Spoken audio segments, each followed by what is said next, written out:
Mi nombre es Pablo García Rodríguez. Soy de Veracruz. Me llevaron a Puebla cuando tenía 8 meses y después regresamos a Veracruz. Me regresaron mis padres y ahí me crié. En Veracruz la situación era muy difícil porque era muy precaria la economía, ¿no? Tan precaria como que yo anduve descalzo 2 años porque no había para comprar zapatos. Yo trabajaba cargando canastas en el mandado para ayudar un poco a la economía de la familia. Y llegó el momento en que algunas veces nos tuvimos que quedar sin comer por no haber una tortilla en la casa. Ese fue el principio. Entonces, yo de todas maneras siempre tuve la idea de estudiar, alentado mucho por mi madre, por mi padre no, por mi madre. Entonces ella siempre estuvo pendiente de que yo estudiara, que me superara. Y gran parte de ese impulso, pues, es el que me movió para adelante. Ahí en Veracruz estudié la primaria, la secundaria, la preparatoria. Y la terminé cuando yo tenía 18 años y medio, casi 19. Y entonces ya me vine a México a continuar estudiando. Cuando yo llegué aquí a México, yo digo, y lo digo en una manera un poco, ¿cómo podría decir? Folclórica. Venía yo con 200 pesos en la bolsa, un beliz de cartón amarrado con mecate, y adentro tenía yo mis 4 certezas. La certeza de que no conocía a nadie, la certeza de que no conocía la ciudad, la certeza de que no me iban a enviar nada, ni un solo centavo para que yo sobreviviera aquí, y la certeza de que iba a ser médico. Así me bajé. Y lo primero que se me ocurrió, bueno, y ahora ya estoy en México, ¿y ahora qué voy a hacer? ¿Qué hago? ¿Para dónde voy? ¿Cuál es el siguiente paso? Lo que se me ocurrió enseguida, pues, fue ir a inscribirme a la universidad, a la Facultad de Medicina, ¿no? Obviamente que aunque los requisitos eran un poco menos altos que ahora, pero eran altos también, ¿no? Yo traía muy buen promedio y no tuve ningún problema, ¿no? Pero ese fue mi primer punto de anclaje en el Distrito Federal, porque cuando yo estaba formándome en la cola para pagar la colegiatura para entrar al primer año de la carrera de medicina, adelante de mí iban dos muchachos platicando. Y uno decía que iba a venir a quedarse al Penta aquí a México, venía de Sinaloa. Y cuando yo oí que se iba a venir a quedar aquí al Penta, nunca había yo oído la palabra, le pregunté qué es el Penta. Él me informó, el Penta es un lugar en donde te dan la comida, te dan las botas, el uniforme militar, y a cambio tienes que marchar y tienes que hacer ejercicios militares y todo eso y no te cobran nada. Ah, yo dije, pues ese es mi lugar. ¿Y cómo puedo entrar al Penta? Pues yo no lo había mencionado, no lo había oído mencionar. Y dije, bueno, pues el doctor Jorge Jiménez Cantú, que entonces estaba en la construcción de escuelas, este muchacho me dijo que habría que ir a hablar con él, y hasta me dio los datos de la dirección, pues ahí acabé de pagar y fui allá. Y él me dijo que sí, ciertamente había facilidades y eso, que necesitaba yo pagar 180 pesos y que me enviaran de allá de Veracruz para acá, para que me pudieran aceptar aquí. Y le dije yo, bueno, pues entonces voy a ir a Veracruz. Ese mismo día con mi mismo beliz me regresé a Veracruz. Ya regresé de Veracruz, pero ya no tenía los 180 pesos, ya nada más tenía yo como 70. Y llegué con él y le dije, aquí está mi carta que me mandaron. Yo no sabía que existía el Penta en Veracruz tampoco, ¿eh? Tuve que investigar, en fin, total, que di con el que me envió, buena persona.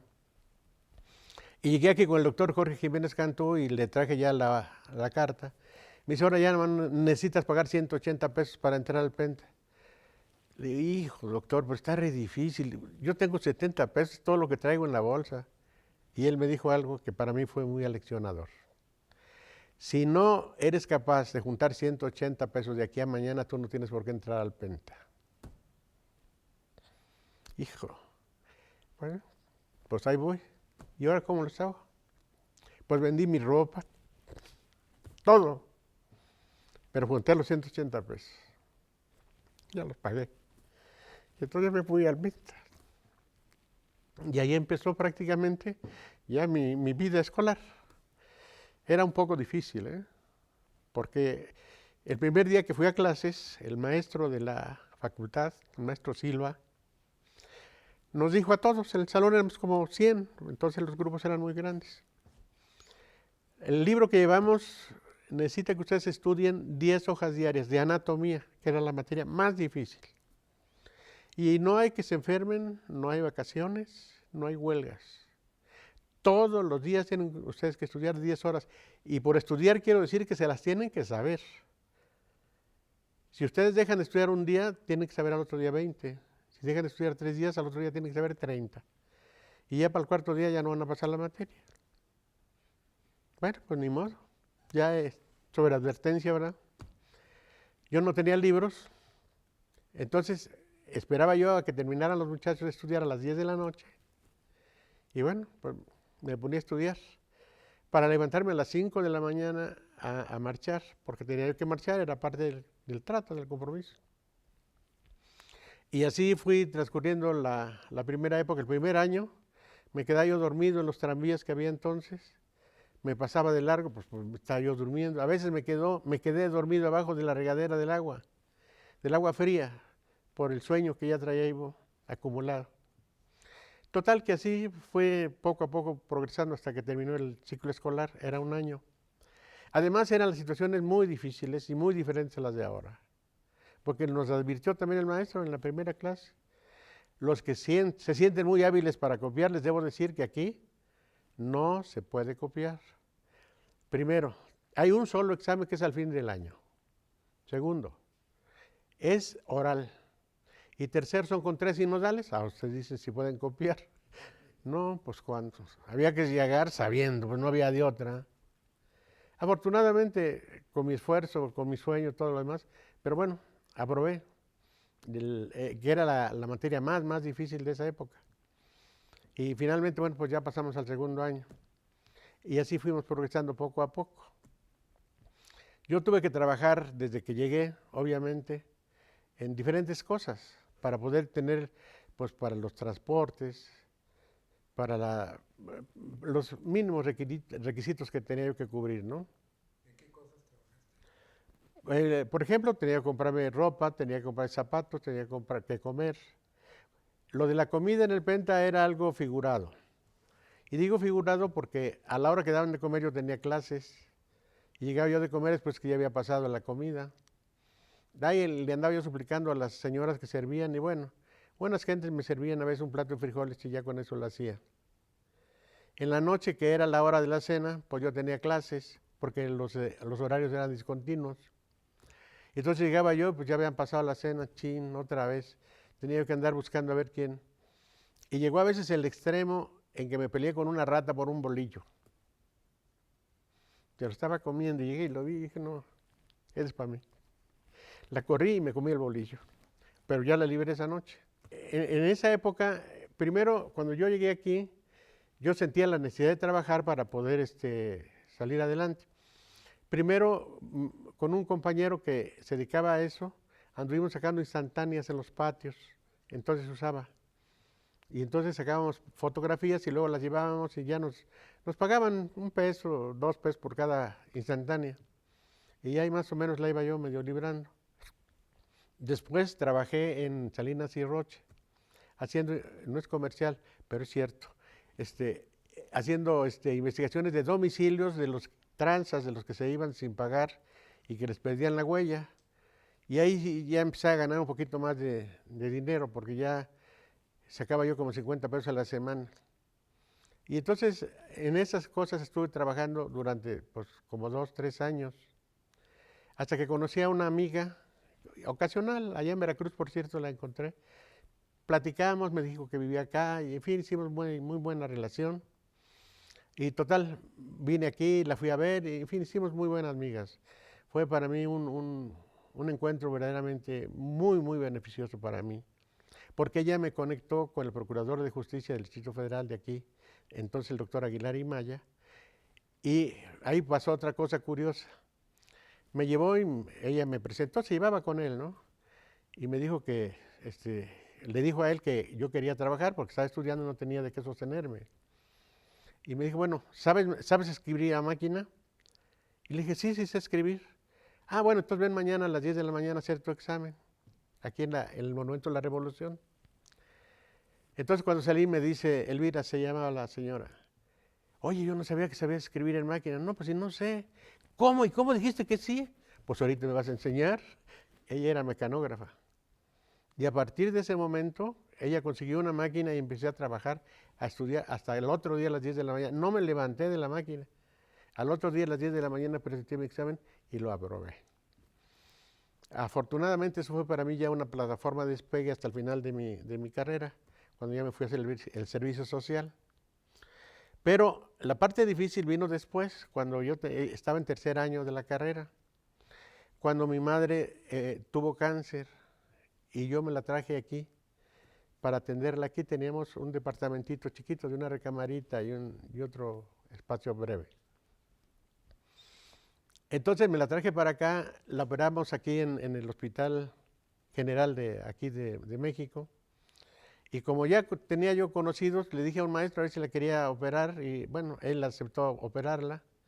Pero como yo no tenía para ayudante, pues yo le ayudé y además de que le ayudé, pues le estuve pasando sangre a mi madre en el mismo acto. Eso ayudó pues para que ella pudiera sobrevivir un par de años que yo vi con ella. Ahí sí fue la cosa dificilísima. Tenía que trabajar, tenía que ir a la escuela, tenía que atenderla, llevarla al hospital, curarla, todo yo solo. Qué difícil. Yo creo que fue la época más difícil de mi vida, porque de veras, yo no sé, seguramente debo haber tenido mucha fuerza, ¿no? Bueno, finalmente pues pasó esa etapa y yo seguí progresando con la aclaración que ni aún en esas circunstancias reprobé una sola materia. Y como le tenía que comprar medicina, me pagaban 280 pesos en la Procuraduría. Y yo le tenía que poner una ampolleta de 50 pesos cada semana. Pues no me alcanzaba, ¿no? Entonces iba yo a cantar los sábados a Garibaldi con los mariachis. Y llevamos serenata. Y pues me daban una propina. Y ya con eso pues completaba yo más o menos, ¿no? Esa fue la etapa más difícil. Bueno, afortunadamente pues pasan las cosas y ni modo, salí adelante de eso con la satisfacción de haber hecho lo que me correspondía hacer, porque es una de las cosas que yo ahora reflexiono en el pasado. Yo siempre hice, afortunadamente, lo que me correspondía hacer en el momento en que me correspondía hacer. Y si eso era no comer, no comía. Y si era no dormir, no dormía. No importaba. Yo tenía una meta y la seguía adelante. Hasta que finalmente pues terminé la carrera. Cuando terminé la carrera tenía yo que elegir un lugar para ir a hacer mi servicio social. Entonces, cuando yo tuve que elegir, pensé, bueno, necesito hacer el servicio social en un lugar en donde me necesiten ciertamente, ¿no? Y entonces, bueno, elegí un lugar que, bueno, para llegar allá, salimos de aquí de México a Guadalajara, de Guadalajara a Hermosillo, de Hermosillo a 25 horas en camión de carga a Zaguaripa, de Zaguaripa 1 hora por el lecho del río Aribechi y de Aribechi a Tarachi, que era donde yo iba, 2 días a caballo. Yo sentí que ahí me necesitaban. Pues ahí fui. Cuando yo regresé no me estuve 6, me estuve 8 meses. Les di, yo creo, un gran servicio porque les di todas las medicinas que yo llevaba. No les cobraba casi las consultas y eso. Cuando yo regresé, me encontré aquí con una sorpresa, que mis compañeros que se habían quedado aquí y que habían hecho su servicio social en Xochimilco, en Tláhuac, por aquí, pues ya tenían algunos ya tenían hasta su cochecito, una carcachita, pero... Y yo veía, y yo había regresado con los mismos 200 pesos con los que me fui. Dije yo, pues algo hice muy mal. Seguro que algo hice muy mal. tengo los mismos 200 con los que me fui después de dar tanto servicio y demás. Bueno, ahí pues como tenía yo que trabajar porque nunca tuve el apoyo de nadie, pues hice un consultorio en Capuluac, aquí en el Estado de México. Y ahí empecé a dar consultas, cobraba 3 pesos. Bueno, pero ya con eso ganaba algo para poder hacer mi tesis y presentar mi examen profesional. Así lo hice y ya me fui, hice el examen y presenté la tesis y todo. Y me fui a Veracruz porque yo pensaba que pues ya allá en Veracruz podría ser una especialización en medicina general.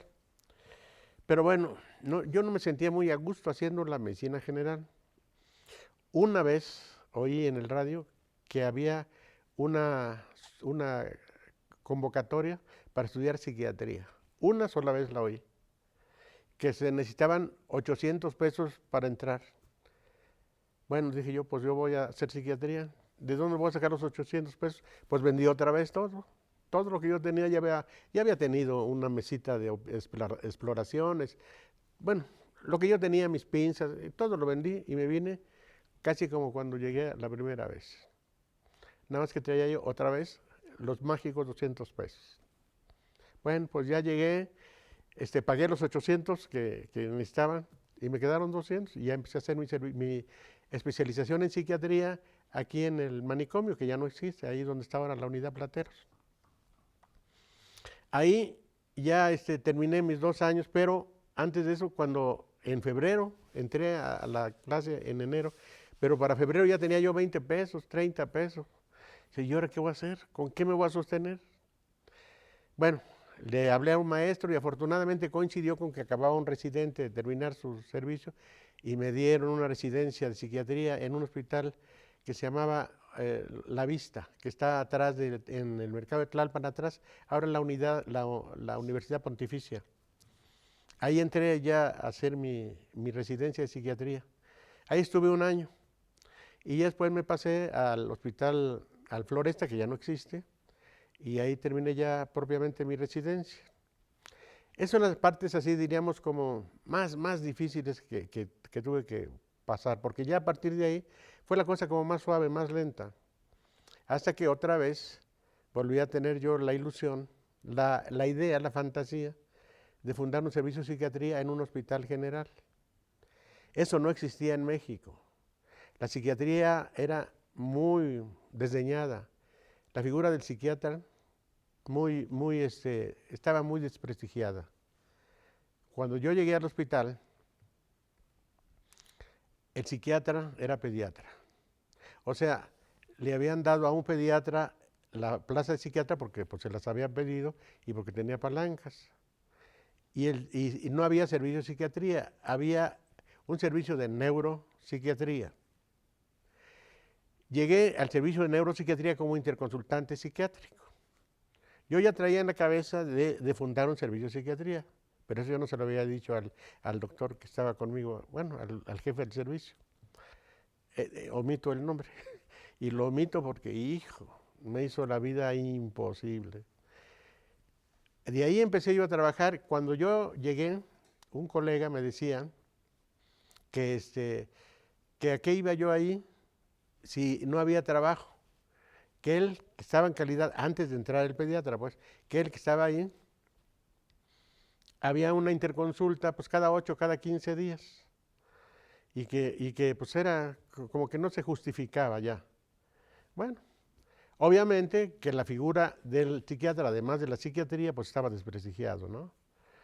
Yo llegaba a hacer una interconsulta y me insultaban, me corrían. ¿A qué vienes aquí? Vete, aquí no se necesitan brujos, aquí es ciencia, ¿no? Con ese tenor, esto es textual. Bueno, pues ni modo, me iba yo. Tuve la buena idea de hacer una conferencia sobre medicina psicosomática, que me pulí, bueno, hasta lo máximo y la hice. Después de que hice la conferencia de medicina psicosomática, pues los dejé por lo menos reflexionando y empezaron a probarme a ver si es cierto que sabía yo medicina por un lado y si la psiquiatría servía para algo, por otro lado. Pues empezaron a mandarme interconsultas para probarme, ¿no? favor de establecer un diagnóstico diferencial entre un problema orgánico y un problema psicológico, ¿no? Eso no se hace en una interconsulta normal en un hospital. Pero bueno, afortunadamente, como yo había estudiado bien mi carrera, pues más o menos respondí bien a esas expectativas y poco a poco, con éxitos que tuve, fui ganando prestigio yo como persona, como psiquiatra, y la materia como tal, como materia, ¿no? Y entonces empezaron a tomarme en cuenta y empezaron a mandarme más interconsultas. Al punto de que al segundo año que yo estaba ahí, ya recibía yo 30 interconsultas diarias para resolver yo en 6 horas. Materialmente, casi en sentido literal, andaba yo subiendo y bajando y veía al paciente, tiene esto y denle esto, subía y bajaba. Y luego que no estaba el expediente, iba a ver otro, en fin. Cuando llegué a 30 interconsultas, hice un reporte, porque llevaba yo mis notas. Le dije al maestro, al doctor de las Fuentes, Nacho de las Fuentes, mira, todas las interconsultas que estoy haciendo yo creo que esto ya amerita que se haga un servicio de psiquiatría, aparte del servicio de neurología.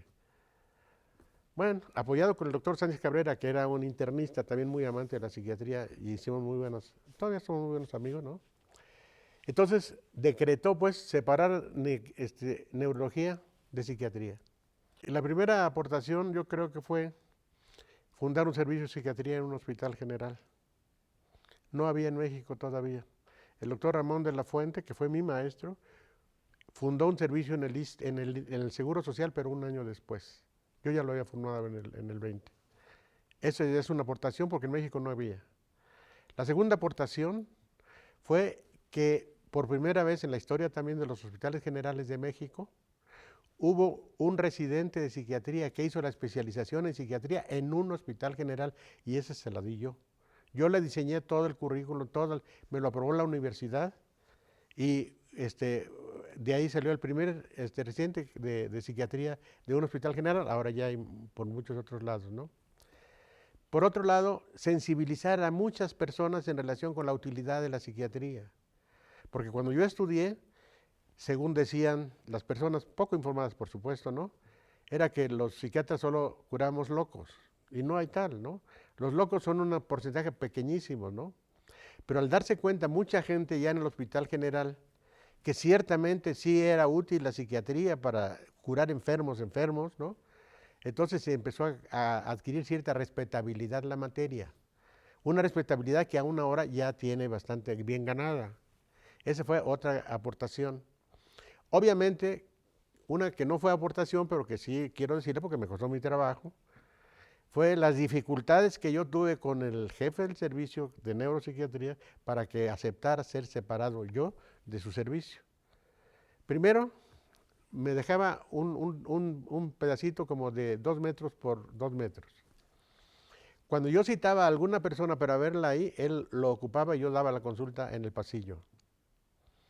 Como no tenía yo máquina de escribir, yo llevé mi máquina de escribir de mi casa para el consultorio del 20 y cuando llegaba yo, mi máquina estaba en la basura. A veces llegaba yo a dar consulta y estaba cerrado con llave y yo no tenía llave para abrir. O sea, fue una guerra muy fuerte, ¿no? Pero afortunadamente la libramos bien, nunca nos quejamos, nunca agarramos el pleito ni nada, simple y sencillamente demostrando con trabajo, con mucho trabajo y afortunadamente con muchos éxitos, ¿no? Que la psiquiatría sí servía para algo. Entonces la incrusté en el Hospital General de alguna manera como una especialidad más de la medicina, la psiquiatría, ¿no?